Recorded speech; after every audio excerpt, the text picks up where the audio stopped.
Assalamualaikum warahmatullahi wabarakatuh.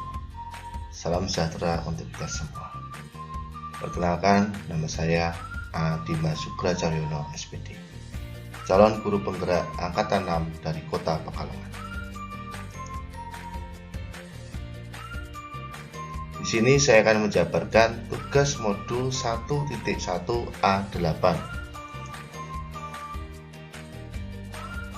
yaitu koneksi antar materi, kesimpulan, dan refleksi dari pemikiran Ki Hajar Dewantara.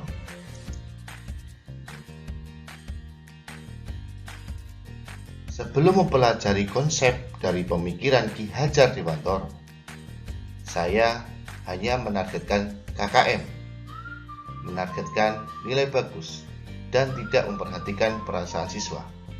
Jadi ketika siswa mendapat nilai bagus, saya anggap dia pintar.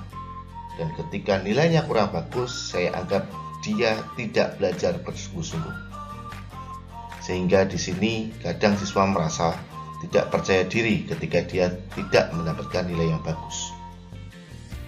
Kemudian saya tidak memperhatikan bakat dan kemampuan dan memperlakukan semua siswa dengan sama. Karena saya tidak memperhatikan bakat dan kemampuan siswa, saya cenderung memperlakukan semua siswa dengan sama. Saya juga menuntut untuk semua siswa dapat menguasai semua mata pelajaran yang ada. Selain itu, saya juga tidak melakukan refleksi terhadap pelajaran atau pembelajaran yang sudah saya lakukan. Saya juga kurang memiliki kedekatan secara emosional dengan siswa. Karena kurang memiliki kedekatan secara emosional dengan siswa, saya cenderung memberikan hukuman ketika siswa saya anggap tidak menurut, saya anggap dia tidak mendengarkan ketika pelajaran saya, dan ketika dia tidak melakukan tugas-tugas yang seharusnya dia lakukan.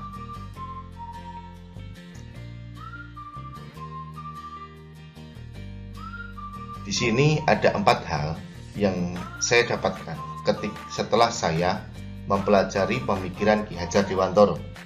Yang pertama, pendidikan yang memerdekakan. Yang kedua, pendidikan yang menuntut. Yang ketiga, pendidikan kodrat yang sesuai dengan kodrat alam dan kodrat zaman. Dan yang keempat adalah keteladanan.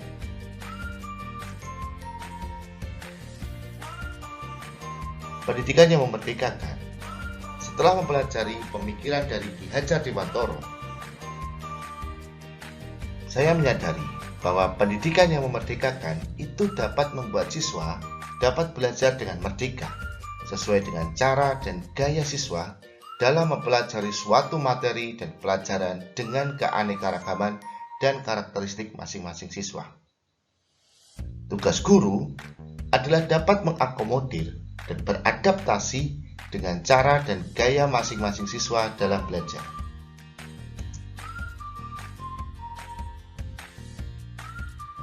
Pendidikan yang menuntun. Setelah mempelajari pemikiran Ki Hajar Dewantara, saya menyadari bahwa seorang guru harus mampu menuntun siswa untuk dapat menemukan minat, bakat, dan kemampuan dari masing-masing siswa. Selain itu, guru juga harus dapat menciptakan lingkungan yang bermain dan belajar yang menyenangkan untuk semua siswa.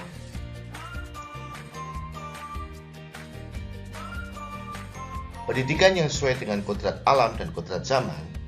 Setelah mempelajari dari pemikiran Ki Hajar Dewantara, saya menyadari bahwa setiap siswa mempunyai karakteristik dan kemampuan yang berbeda-beda, serta mempunyai kelebihan dan kekurangannya masing-masing.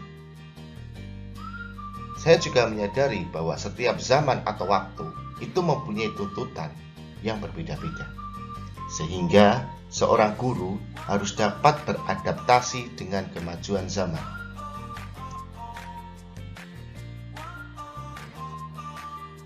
Yang terakhir adalah keteladanan. Setelah mempelajari pemikiran Ki Hajar Dewantara, saya menyadari bahwa seorang guru harus dapat menjadi contoh terdekat bagi siswa dari perkataan sampai perbuatannya. Perkataan dan perbuatannya itu harus sesuai. Kemudian seorang guru harus bisa menjadi pendidik yang ingarso sungtulodo, Madya Mangunkarso, Tuguri Handayani.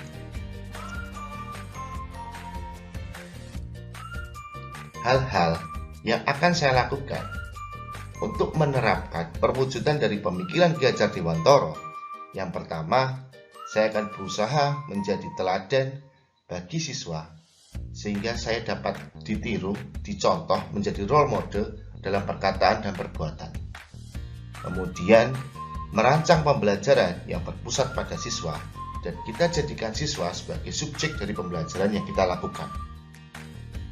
Kemudian, membiasakan pendidikan karakter secara berkelanjutan, baik di kelas ataupun sekolah.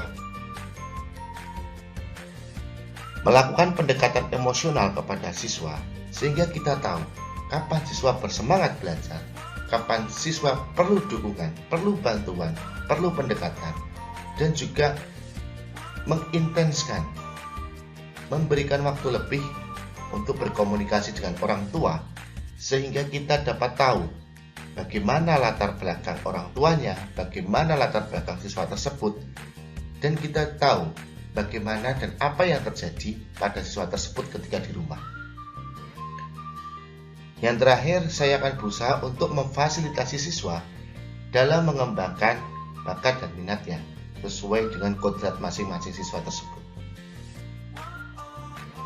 Demikian video penjelasan untuk tugas kali ini. Semoga bermanfaat dan tetap bergerak guru-guru hebat. Akhir kata, wassalamualaikum warahmatullahi wabarakatuh. Terima kasih.